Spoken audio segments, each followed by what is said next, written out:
Okay, here we go. 5, 4, 3, 2, 1.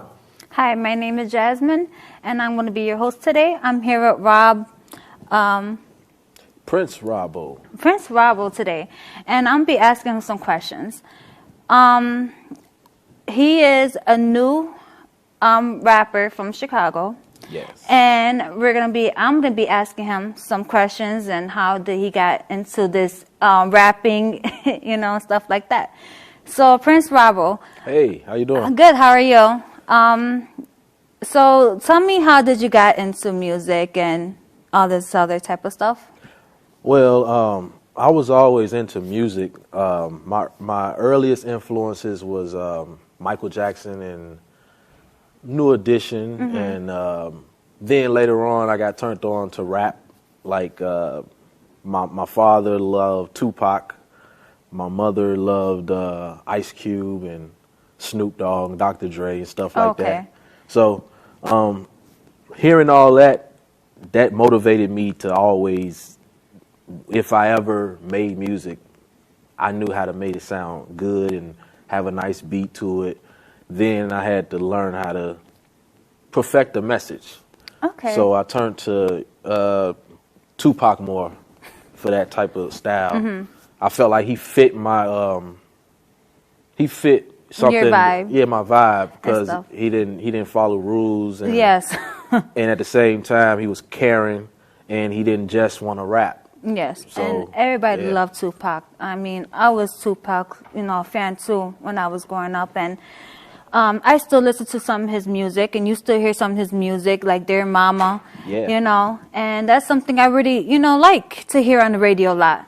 And it's very rare you hear a type of artist like that now these days. And so, like, what are your goals are to get into rapping? Like, what is your main goals to get? Well, my main goal, first and foremost, is to inform people about myself, entertain them, and at the same time, set goals for myself as a person. Yes. Once I leave the studio. So it's like sometimes I listen to a lot of my songs to remind myself of where I wanted, what was the main goal from the beginning, because sometimes you get thrown off. Yes. So I'll listen to an old song from 5 years ago and it'll bring me right back to reality. It'll ground me. Sometimes I get mad over stuff, and then I realize that, wait a minute, this can help me. So a lot of stuff that hurt me, I can use it. And with you inspire different guys probably in different type of ways how you deal with life. Yeah, I was raised, I don't have any brothers. Okay. But I have a lot of females. I have sisters, I have aunts, uncles. I had all the grandparents around. So all of my first cousins were basically grown by the time I was born. So I always had a older sense of knowledge.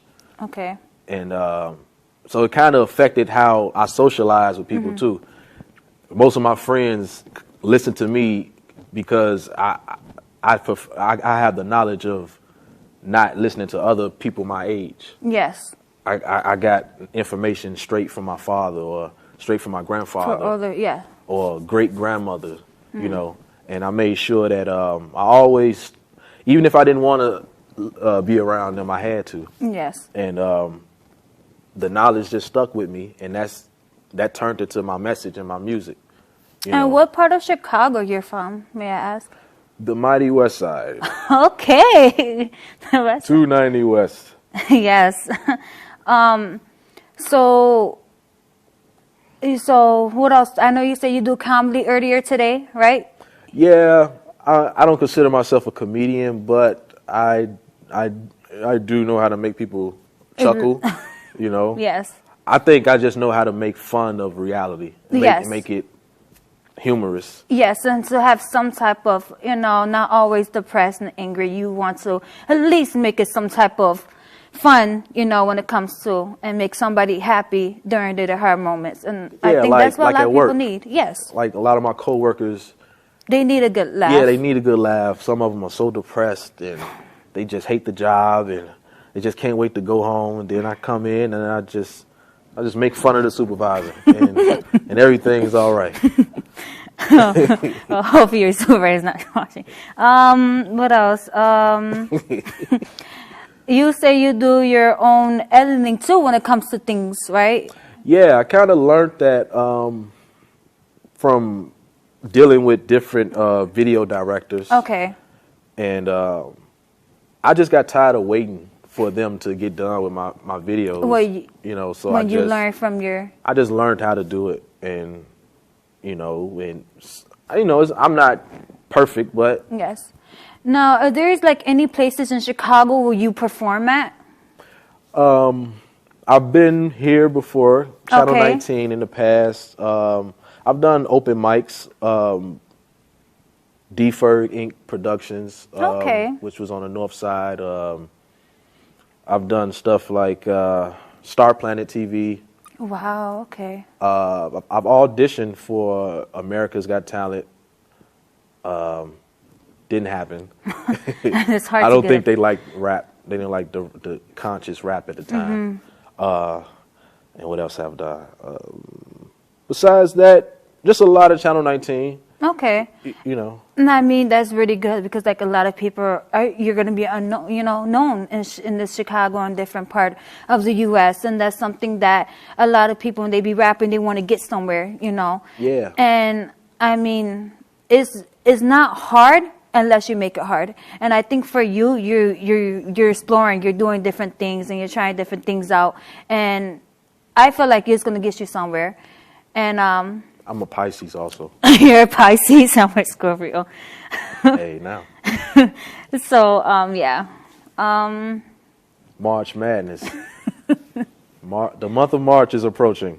Yes, Yes, it it is. is. It's approaching pretty soon. Oh, fun fact. What's that? My birthday is March 4th, Okay. which is the day Chicago was founded. Wow. That's part of the reason why I call myself Prince Robbo. It used to be Prince of Chicago, then I just shortened it to Prince Robbo. Okay. So- Another thing I want to ask you is when you was going to school, like, did you ever thought about you was going to be a rapper when you got older? Not really. I just it started off as a way to be popular in school, actually. So at first I wasn't too confident about it. It was just something I did at school. Okay. So what age did you start writing your music then? okay, I started rapping when I was 11. Wow. I started writing at the age of like 13. Wow, okay. And I first entered a studio at the age of 16. And just been growing ever since then. Wow. So did your family ever hear you rap before? Yeah, as of now, yes. But No, at first, I didn't want nobody to So you was know just about in it. your bedroom just writing some stuff down? Just writing every night. No one knew I was writing. And like when you was writing, like what was going through your head? Like what's going on through that day? Or you were just bored and you was just writing different things? Well, at first, it was a bunch of crap. Okay. Not saying that it didn't sound good. It just wasn't me. It was Okay. just it was a bunch of stories. It was just based off of the rappers I was listening to. Okay. I basically was imitating how they would say stuff, And then, but it wasn't my truth.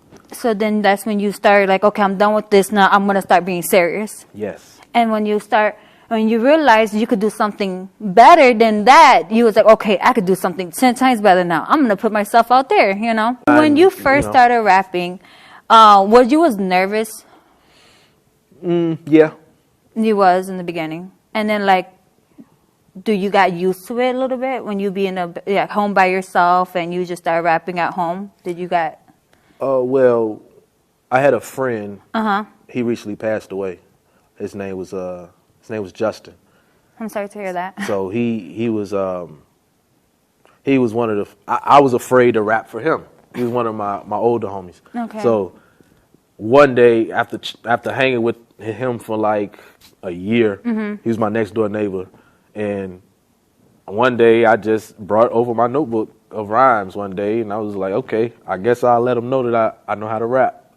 And he didn't believe me at first, you know, because I'm a big rap fan. Yes. First, that's how I learned how to rap, you know.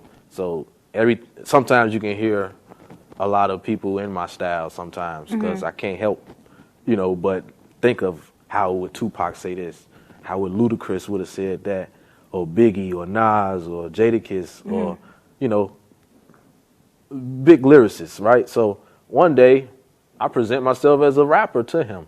Wow. And he didn't believe that I let him read it first. And then he just started liking it. He liked it.